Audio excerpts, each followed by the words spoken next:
Welcome to Screen Recaps, and today we're going to recapping the first two episodes of The Manifest. Manifest First takes us on the few moments before disaster strikes. As they await their boarding call, Michaela Stone listens to her mother convincing her to say yes to her boyfriend, Jared.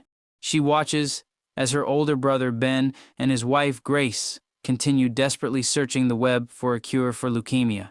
Their son Cal wasn't responding to his latest treatment anymore. Suddenly, it's announced that their flight was oversold. So, Michaela, Ben, and Cal decide to stay behind for a few hours and wait for the next flight, Flight 828.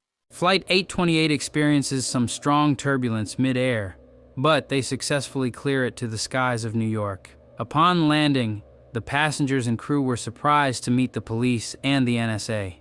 There, NSA Director Vance delivers the disturbing news. Everyone in that flight was presumed dead for over 5 years already. The NSA interviews each passenger and crew member, however. They get the same story over and over again. No one has any clue as to what happened in the 5 years they were gone. Later on, Michaela, Ben, and Cal reunite with their family. Michaela breaks down as she finds out that her mother has passed away. And Cal freaks out when he sees that his twin sister Olive has grown 5 years older, unlike him. Grace drives them home, and Ben finds pictures of his daughter in the past 5 years. Michaela, on the other hand, finds a pillow with her mother's favorite quote on it, Romans 8:28. All things work together for good. Those were also the last words her mother said to her before they parted.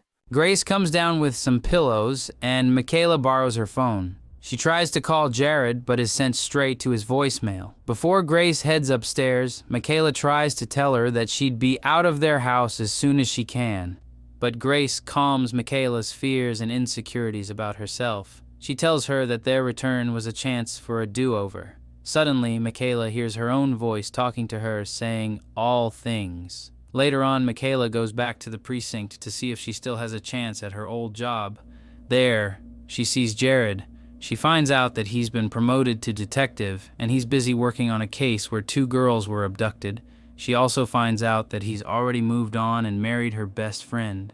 Upon getting Cal checked up again, Ben and Grace find out that there was a new treatment Cal could try which has a very high chance of curing him. On Michaela's bus ride home, she hears her voice again, telling her to slow down. Michaela tells the bus driver to slow down, but he ignores it. As the voice presses harder, Michaela screams. The bus driver stops just in time as a toddler chases his ball on the road. Michaela tells her brother what happened, but Ben tells her to keep it to herself just in case the government hunts her down for it. On the other side of town, one of the other passengers of Flight 828, Saanvi, is surprised with a welcoming party by her parents and co-workers. Her colleague, Dr. Cardoso, greets her, and she tries to tell him about the research she was working on 5 years ago. Dr. Cardozo laughs and tells her that they've received her research. In fact, they've been using it to treat cancer patients for close to 3 years already, much to Sanvi's relief. Back to the Stones, Ben finds out that his daughter has been going to therapy for years now. He's stunned and says that his daughter grew up too fast. Meanwhile, Michaela once again hears her voice telling her to set them free. As she passes by some dogs behind a fence, she ignores it. But later that night, she gives in to the voice. Surprisingly, Ben arrives a few minutes after Michaela does to the place. He admits he heard the voice too, telling him to set them free. They cut the chains. And strangely, the dogs stop their vicious barking before running out the gate without harming any of the siblings. The next morning, Jared is alerted of Michaela and Ben's felony. Jared confronts Michaela about it, but she deflects his question. Instead, what comes pouring out of her is a waterfall of pain and guilt. She lists down all the things she's lost in the 5 years she was gone, and she admits still feeling guilty and still feeling like she murdered Evie in the car crash. Jared takes her into his arms, but he persistently pursues why she and her brother broke through a fence. Finally, he convinces Michaela to go with him for the sake of saving her career. Ben, on the other hand, visits Olive at her soccer practice. He apologizes for staying behind and for focusing too much on Cal's life that he's lost sight of Olive's life. Ben promises to make up for it, and the daughter and father share a tight embrace. Meanwhile, Saanvi attends a meeting where candidates are chosen for the treatment which blossomed from her research. Coincidentally, Cal comes up on the list. However, the doctors chose to decline him because he doesn't qualify within the treatment's parameters. Even though Cal hasn't aged a day, Dr. Cardoso still considers his missing time. Sanvi tries to vouch for Cal, but is turned down in the end. After the meeting, however, Sanvi personally consults Dr. Cardoso on the matter. Cardoso admits that they're in the middle of being bought by a big pharmaceutical company and that they can't take in any risky patients. However, Sanvi continues to stand her ground and uses her position as the researcher to have a say in the matter. On the other side of town, Jared takes Michaela to return the dogs, which Animal Control luckily caught back to their owner. However, the voice starts pressing on her again, telling her to set them free repeatedly, and Jared heads in first. Michaela follows as well, acting on instinct as she follows the voice. She treks the yard filled with scraps and finds the dog sitting in front of a locked shed. Jared and the dog's owner walks up in time to see her breaking the lock. As the door swings open, she finds the two young girls inside. She screams at Jared, and he ducks just in time to avoid a pipe from the owner. It turns out, he was the abductor Jared was searching for all along. After arresting the culprit, Jared put in a good word for Michaela to their captain. Michaela thanks him, and he admits that she still takes his breath away. But she chooses to walk away. Meanwhile, Ben and Grace watch as Cal receives the treatment Sanvi fought for him. With tears in her eyes, Grace reveals that she was angry with Ben for taking whatever time she had left with Cal away. But she realizes that it might have been what saved Cal all along. Later on, as Ben's family was playing a game, Grace excuses herself to the kitchen. She checks her phone and replies to a message seemingly from a lover. Olive comes in and asks her mother what she's going to do.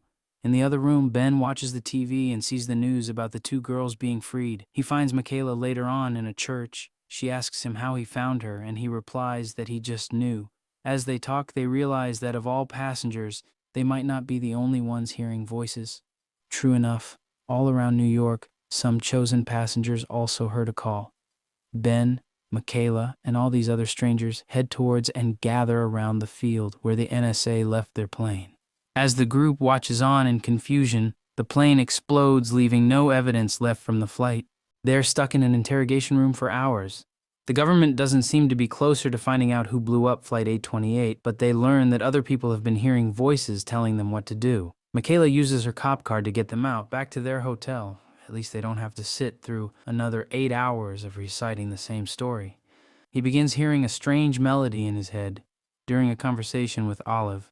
When he goes on a job search during the day, he hears it again. Rad, a gifted violinist and street musician, is desperate to contact his son. His now 18-year-old son is in prison, but no one is willing to help him because his visa has expired due to the 5-year time jump.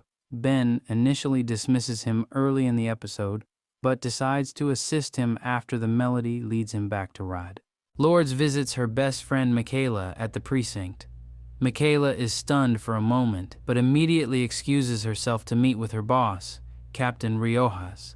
She heads straight to Captain Riojas' office and asks to be reinstated. He gives her a handful of procedures she has to complete before coming back, including a psych evaluation. Later, Jared talks to Michaela and tries to defend his wife. He explains Lourdes can't replace her as her best friend. The same goes for him. Michaela goes to the psychiatrist. She asks a lot, including the events from the past. She answers it truthfully, but she is not thinking about the real problem, so the psychiatrist advises her to visit again. Ben asks Michaela if she knows anyone from Rikers, asking a favor for Rad's son, Adio. Adio confesses to his father he tried to live a good life. He took a job at a jewelry store, but someone jumped him and took everything from the shop one night. The police think he was part of it all, but Adio is insistent he's innocent. Rad promises to fight for his son. Rad and Ben head over to the jewelry store where Adio worked. Mr. Valero, the shop owner, turns his back on them after hearing that Rad is Adio's father. His son Blake steps in for his father. He explains the suspicion mounted on Adio when they discovered he used fake IDs and fake job references to get the job. Cal is particularly struggling with this re-entry, and it's not just because his mom has gotten rid of his favorite things. In 5 years, the world has changed so much, he doesn't understand how to live in it anymore. The clothes are different. His favorite toothbrush is gone alongside his artwork. Meanwhile, Olive has her issues to deal with. She feels guilty about keeping her mother's secret from her father, and she is hesitant to begin hanging out with him again. Michaela rightly accuses her sister-in-law of hiding the truth from her husband. No one can deny that Grace had the right to move on throughout the past 5 years. Back at home, Michaela is still overcome with emotion as she looks at Lourdes' website dedicated to her. She discusses this development the next day with her psychiatrist. She almost breaks down while recounting the events, but her psychiatrist agrees to sign the reinstatement form under the condition Michaela continues to see her for treatment. Michaela returns to work and is thrilled when Jared congratulates her on being promoted, desk officer to detective. Olive calls out to her dad and asks if they could take a ride together so she can show him something. Ben follows Olive down to a storage building, all the while listening as she explains how she managed to save Ben and Cal's things from being salvaged after they disappeared. Ben hears the music again and follows it through the maze of lockers until he finds Blaze carrying all of the stolen jewelry Adio was arrested for. Blaze turns to look for Ben and offers him half the jewelry price. Ben responds with a punch to the face. Blaze is arrested, but Michaela gently prods her brother about miracles once more. Yet, Ben refuses to believe in miracles, God, or anything else, and instead prefers magic or advanced technology. Olive summons their attention. They all return home. The next day, Michaela arrives at Lourdes' doorstep. She thanks Lourdes for the posts and assures her she has her blessing in her relationship with Jared. Michaela explains she wasn't even supposed to be marrying Jared because she was coming to return the engagement ring to him, but when they were in flight, they had poor cell service, so she texted Jared back whether or not she still wanted to marry him with a yes. But since there was no cell reception, the text message never went through. On Ben's side of the story, Grace finally tells him about what happened to Olive.